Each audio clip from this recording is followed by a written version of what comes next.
With wins in the Republican Party's contest for getting the primaries wrapped up in states like Iowa, New Hampshire, and Nevada, Mr. Donald Trump, former U.S. president, had the gait of a colossus bestriding the world as he marched onto the stage in Nashville, Tennessee, where the National Religious Broadcasters had its 80th anniversary convention recently.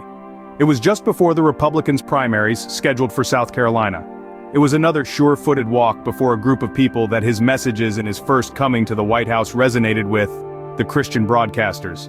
Trump had a scorecard of accomplishments to brandish before the Christian media all over the world, with even Africa being represented by MDNtv. Before anyone would doubt this, the former president had the following to show for his effort in the 4 years that he presided over the affairs of the Oval Office: outstanding record on abortion, religious liberty, and Israel. Recall that Trump was the one that recognized Jerusalem, not Tel Aviv, as the official capital of the nation of Israel, and moved the U.S. Embassy accordingly. What Trump had done with abortion and religious liberty sounded like music in the ears of large number of the participants in Nashville, the same ground to which President Joe Biden had been invited to make a speech, but declined.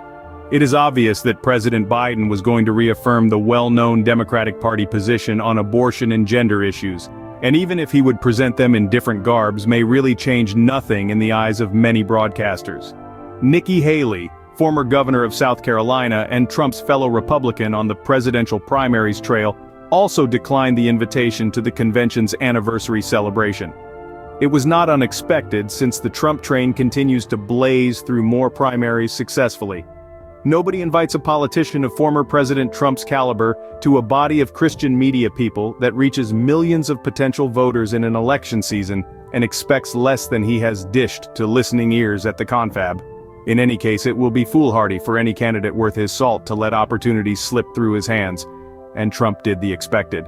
Mr. Trump aimed at getting the attention of Catholics in the audience to help drive home some of his points, but it landed rather flat, very few identified as such. Not to be perturbed, he went for the chunk of his promise to potential voters, who were physically and virtually present.